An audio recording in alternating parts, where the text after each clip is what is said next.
Good afternoon, everyone. Welcome to the University College London STEEP podcast. My name is Dr. Shirah Z. Mansaray, and I'm an associate lecturer at University College London within the Science, Technology, Engineering and Public Policy Department, also referred to as STEEP. I am a lawyer by training, and I have come full circle as I was once a master's student at STEEP. And then I was fortunate to secure a scholarship from the Engineering and Physical Science Research Council to study a PhD in mental well-being, innovation, and architecture. I am pleased to have completed my PhD, and now I get to lecture within a department that I thoroughly enjoy working at with colleagues who I aspire to be and who are very inspiring friends and mentors. I'm delighted to host the STEEP podcast and welcome all our listeners to our academic and policy community. For those of you who are new to STEEP, this is a science, technology, engineering, and public policy department. STEEP brings together policymakers, industry, and academia to design innovative solutions to society's biggest challenges. STEEP collaborates closely with external decision makers to ensure that we are asking the relevant questions and addressing the real needs through our education and research programs. Our vision for the podcast is to curate a community of professionals and students who are up for changing the world for the better.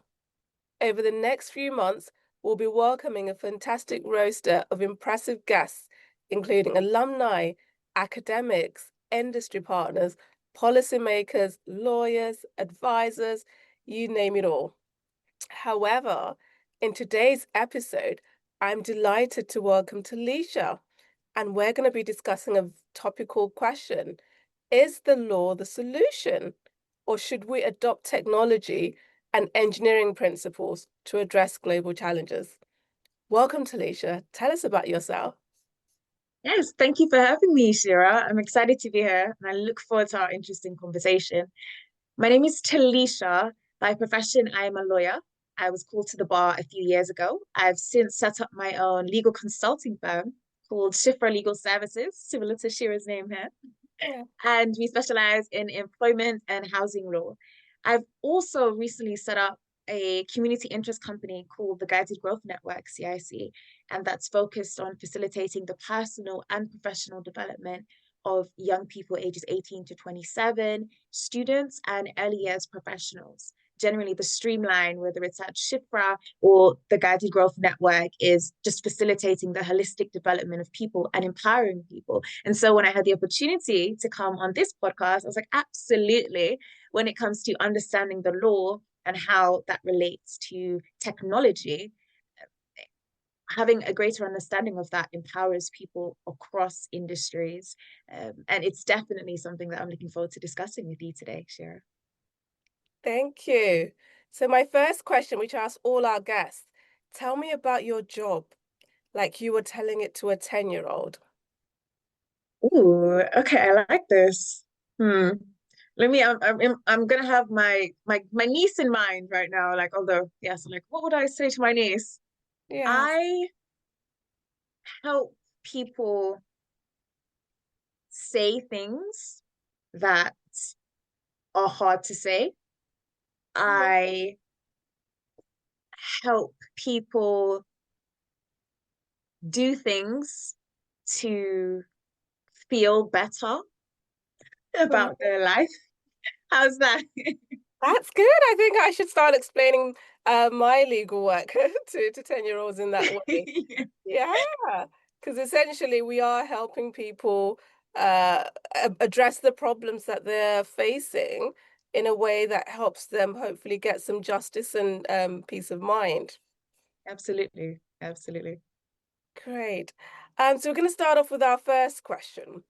Mhm. Um, Drawing on your experience founding Shiphrah Legal Services and the Guided Growth Network, how do you see traditional legal frameworks either enabling or limiting our ability to tackle complex global issues like tech regulation? Yeah, that's an amazing question. I'll take two steps. One, when it comes to Shiphrah Legal Services setting up the legal consulting firm that I founded. Comes to regulations, I would say the law doesn't necessarily limit it. I think it provides a nice framework. When it comes to the C.I.C that I set up, I would say the same. However, when it comes to seriously discussing the limitations, I would say holistically, the law hasn't necessarily caught up with the advancements in AI or technology.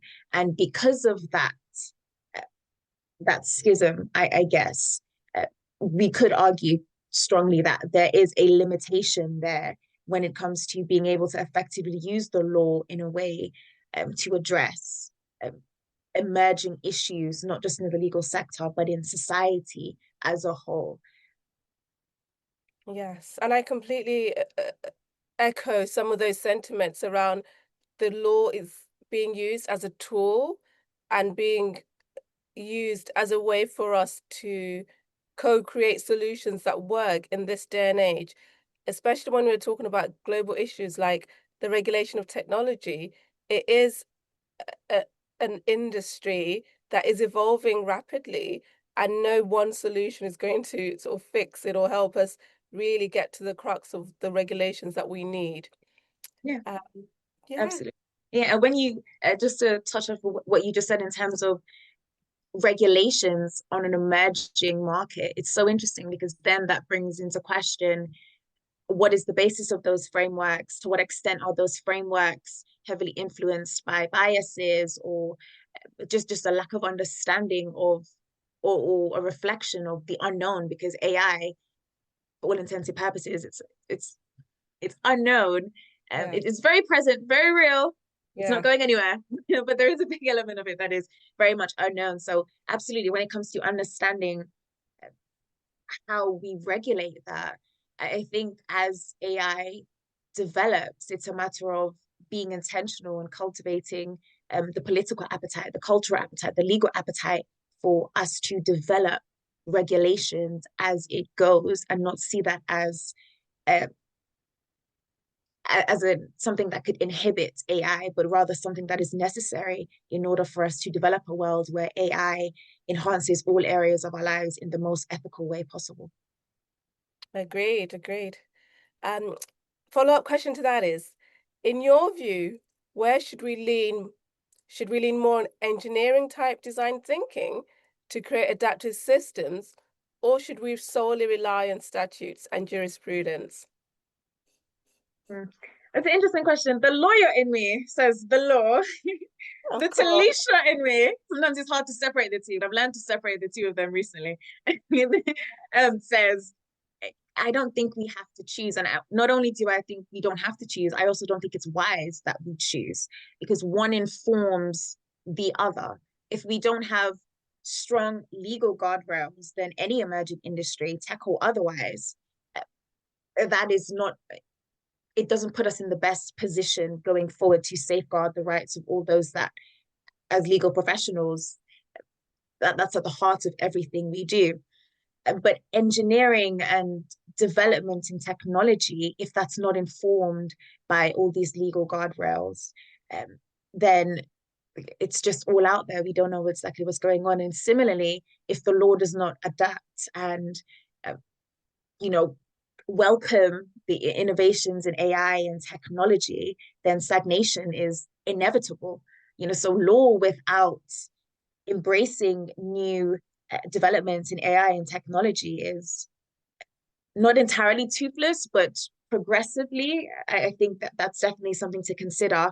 And certainly developments in AI without an underpinning and strong uh, legal mandates is reckless. So they definitely go hand in hand. And I think as legal professionals, our instinct, the lawyer, Telisha, definitely wanted to give into the instinct of no, absolutely the law mandates everything like that. But I think at this point we have a responsibility as legal professionals to accept the emerging market, not to go against it or resist it, which is understandable because anything uh, that is novel will naturally have a resistance. But as legal professionals, knowing that at the heart of everything we do is ensure safeguarding the rights of others and doing so in an ethical way and to the best of our ability, it is our responsibility to ensure that it's not a matter of either or, it's both. And we do our duty as one, as legal professionals, as individuals, but then also as a collective to encourage that and to participate in that because that is necessary and it's a reality that we simply can't escape. Exactly. And building on your sentiments around the reality of the ethics when it comes to Mm. utilizing the law as a tool, how would you describe the ethics around the way in which AI is being used today by, individuals outside of work, not necessarily those within corporations or organizations, but your average person utilizing AI in today's context? I think when it comes to AI, people usually fall in one and two brackets. They're either like, yes, it's going to take over our jobs, it's going to take over the world, or no, it's just a development. We use it, but it's not as significant. And I can appreciate that when there's new developments, people tend to go from one extreme or the other. When it comes to ethics and the ethical use of AI, let's take something that uh, most people know, ChatGPT, for example. I had a conversation recently with someone, and it was interesting. They were asking my perspective as a lawyer when it comes to inputting personal information and documents, whether it's personal documents or let's say you need to write a letter to someone or to the school. And so you put all your information into ChatGPT and say, write a letter on this. On the face, it can seem quite that's you're using the technology that's at your fingertips. Yeah. But when you look at that, it's a matter of, especially open AI, we're not talking about safeguarded specifically designed to protect your data.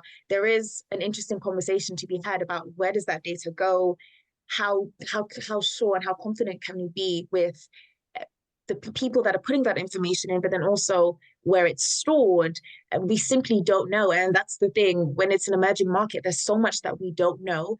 And that's not to say we should give into our instinct of because we don't know, we should be afraid. But I tend to err on the side of because we don't know, we should ask questions. Because we don't know, we should be cautious.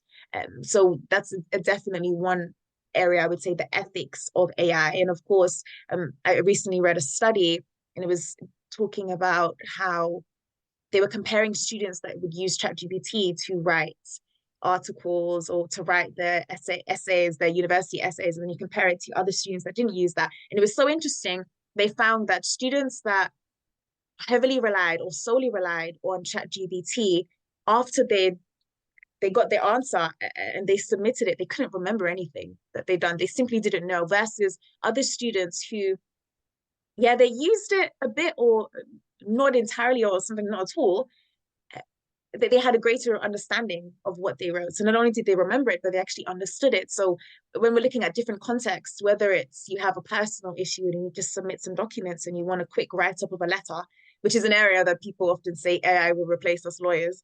Of course. Yeah. Or if it is essays in schools and universities and balancing that with producing authentic work, there's definitely the ethical elements that needs to be addressed. Again, not from the perspective of any use of AI renders any material you produce in a university coursework, for example, as uh, not worth or should not be uh, judged or something that should not be even submitted, but rather what percentage of it is used, how effectively is it used. So the ethics is very questionable when it's not looked at or approached objectively and when it's relied on solely, which again is why I'm a firm believer that the inputs of legal professionals such as yourself and myself uh, will it will definitely change as AI emerges, but it will never become obsolete. I couldn't agree more. It's interesting when we have this conversation because obviously we're both lawyers, so we're both very passionate Yeah. about our roles and the way in which the law is still, I believe, a bedrock of civilizations. What I struggle to concede is the way in which the law is being used by your everyday individual to perpetuate injustices. And they rely on those sort of grey areas within the law. And sometimes, you probably might have seen this where a client comes to you and they've tried their version of getting legal advice on maybe ChatGPT or any other um, large language model or AI software. And then they come to you and they realize actually it made it worse. They should have probably sought some sort of legal advice Yeah. first. So Oh my yeah, goodness. If I, that. yeah, absolutely. I'm laughing because that's way too relatable. Definitely, especially as like I work for myself now. So 100%. And again, that comes from either a misunderstanding of what exactly AI is. As you Mm, rightly said, it is a tool. And depending on who you speak to, some would argue that that tool is going to replace legal professionals or certain professional jobs, even outside of the legal profession, yes, within a certain time frame, anywhere from 5 to 20 years, depending on the person I'm speaking to and the industry they're in and how excited they are about AI. yeah, But absolutely with that, uh, the gray area, and just when you truly understand something as a tool, it then becomes a matter of, okay, am I best suited to use this tool? How can I position myself to be well equipped to use this tool? How can this tool enhance my life in addition to um, other things that are in place that are tried and tested and that have the understanding and the background to best deal with the matter that I have an issue with. So absolutely, that is something that as a society, once we accept that AI is here to stay, the next step is, okay, yes, it is a tool, but it is exactly that. It is a tool to be used in the context of assisting your life and enhancing your life, not being the basis of decisions that you make that have significant impacts on your life. thank you. I agree. Moving on to our other question. So, as someone who emphasizes authentic impact over online visibility and who also has transitioned from HR leadership to a barrister to a social entrepreneur, how has the demand for genuine change influenced your perspective on the legal industry? Hmm. The demand for genuine change influenced my perspective on the legal industry. My journey, when I first went into law, I think most people enter the law and they, for various reasons, but generally they want Yeah. to use the law to help people in some way. Personally, it was to provide a voice to people in a way that wasn't provided for me when I was a child. Mm, So that was the lens through which I was viewing the law and the ways in which the law can be used to positively impact people's lives. Now, as I naturally went through, did LLB, then I was like, okay, this is interesting. And then you get some real life experience, and then fast forward to me being called to the bar and working in house for a bit, and now having my own legal consulting firm. I have a yeah, greater understanding of the limitations of the law. Um, the demand for justice is definitely still there. I think that's something that will always be there. And I would say my understanding of how to arrive, how to meet that demand of justice has yeah, definitely changed. Because my I now know that the law mandates, authority, legal guardrails, they are the baseline of sustained change in society. But as a baseline, other things need to build on top of that in order for the change to be sustained. So whether it is, again, whether it's the use of AI ethically or social change or um, things in the private sector, in addition to the civil service, working together to ensure that changes that we want to see are implemented and not just implemented, but accepted socially, yeah. then I I would say my journey, I now have a greater understanding that the law is the bedrock, but it Mm, is not. it is not the final stop. It's necessary bedrock. And then after, once we establish that and we continue to solidify that, and we, for any gray areas, we plug those gray areas up, and we color them black or white or Yeah.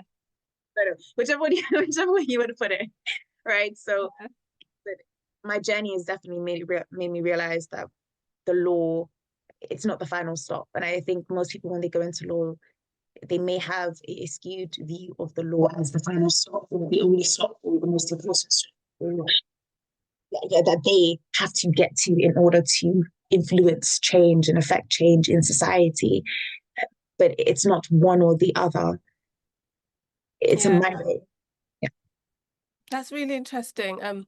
Now reflecting on where we are, because part of me doing these episodes at the Steep podcast is to speak to not only our industry partners but to our students or potential students, and allow them to understand the need for interdisciplinary thinking. So as much as we have lawyers, engineers, architects, there is a need to come together and co-create solutions and build on the different disciplines and the teachings that we can really leverage to push us in the right direction, especially around the global challenges like, health, homelessness, climate change. I do believe there is an urgent need for us to pull together joint thinking and joint disciplines. Now, you mentioned something around the way in which individuals understand law and the need for us to have a way to evolve our understanding, especially in the wake of AI. Mm. My follow-up question would be, what do you consider is needed in today's current climate in terms of that thinking or co-creation, or, should we do away with legal systems or policies? Where do you stand? Oh, that's a very interesting question. Now, hmm, when I think about what is needed, one, as I mentioned before, is acceptance that innovation does not and should not, healthy innovation should not entirely replace tried and tested systems that existed before. So that's one. So when we talk, for example, the development of AI and how we can use AI in uh, certain pieces of AI to draft documents or things like that, Yeah, or process contracts or review contracts, something that may have been in the past reviewed or left to paralegals or junior practitioners. It's about yeah, understanding how do we find that balance. So fundamentally, when people are faced with innovation, as I mentioned before, they usually go from one extreme or the other. But combating that mindset as a society with innovation is incredible, and it should not be uh, seen as a threat. That said, we need to understand that as we innovate, we don't minimize or discredit or downplay the importance of tried and true test systems that existed before AI, because that has a ripple effect, not just in the legal profession and emerging legal practitioners, but then society as a whole. So that's one in terms of mentality.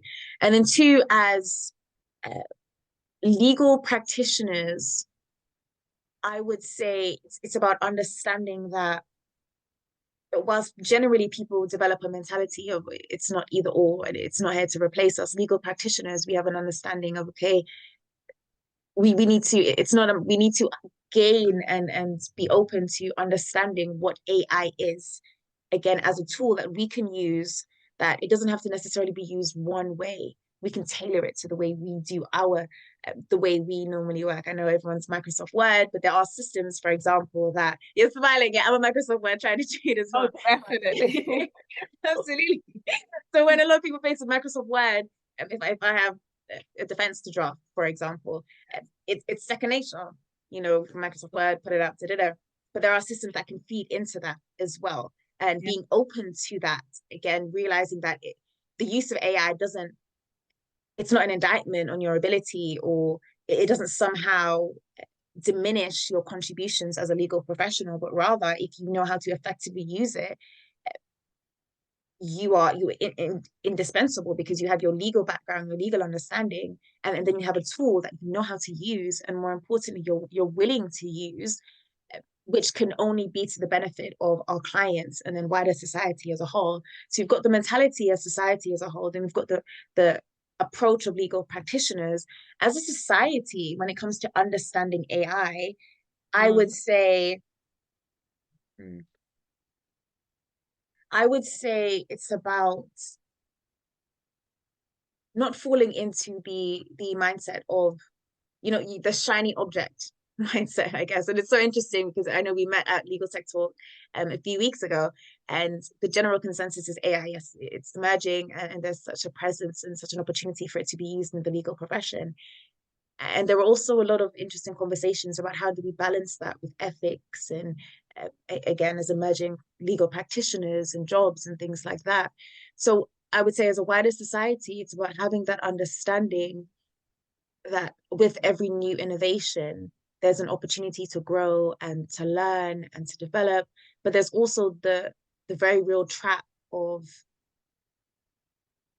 dismissing the human element of all areas of life. And if we remember that, and if we reflect on instances in the past where similar situations where that may have happened, or similar periods where that may have happened, then we can understand the dire consequences of that. Whether you want to talk about in certain professions, or how that affects the individual, how that affects the family, and then globally the economy. So just Yeah, having that constant reminder and being present. It's so shiny and it's exciting. But with that comes so many other considerations. When I have these conversations, I see a lot of symmetry with, like, when I speak to people that are in my life, and like, oh, I yeah. remember when the internet first emerged, or but the people that remember using BlackBerry before AI, before the iPhone came and took over, so just having an understanding of there are different phases, but we need to understand the importance uh, and the significance of people in each phase in order to make the most of the emerging phase with AI. Absolutely. And it's really important for us to also acknowledge our proximity to privilege.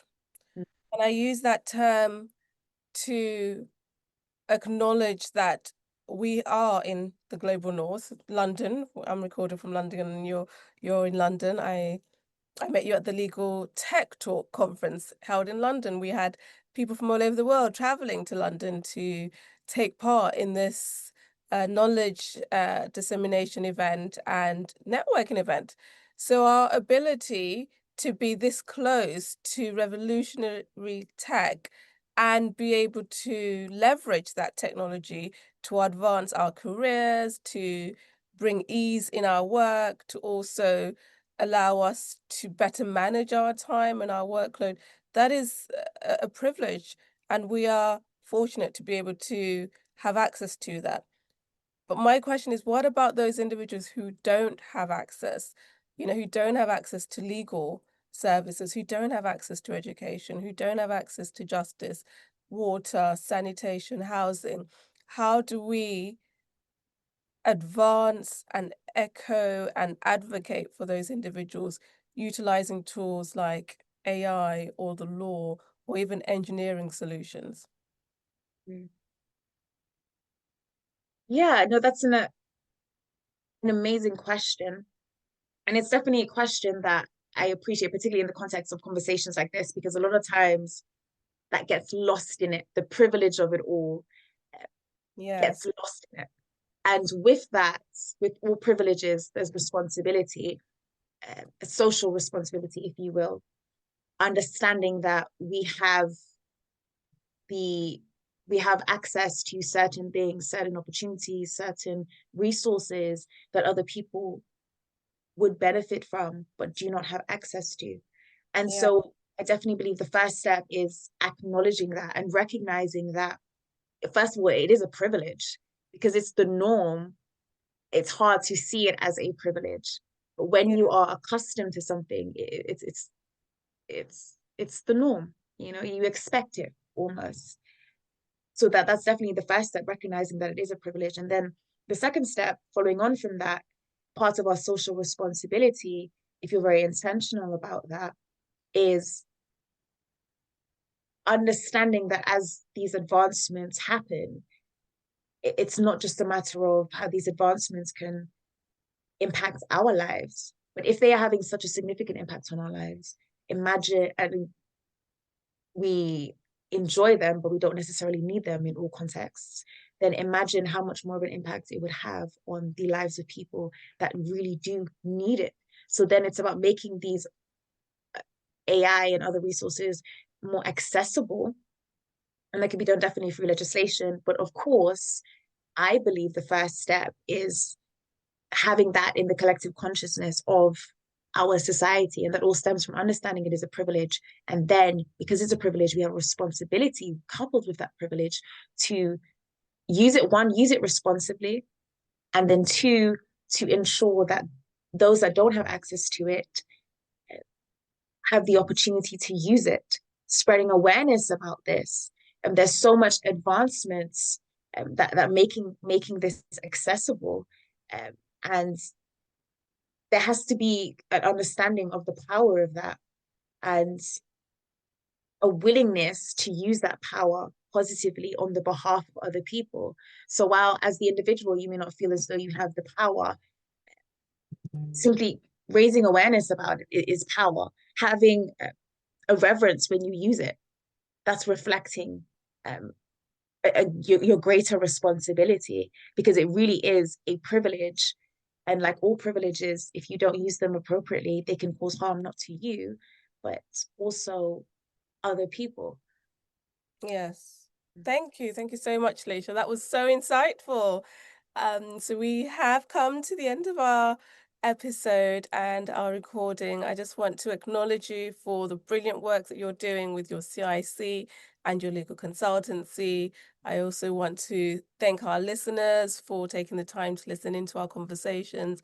Then the two key points and takeaways from me is access to AI and to legal systems is important, access to education is important, and ultimately we have a responsibility to be ethical in the way that we utilize these tools, these frameworks, and to also reach out to individuals to co-create and to passionately make our lives worth something to others. Thank you, Telisha. Thank you so much for joining us. Yeah, thank you.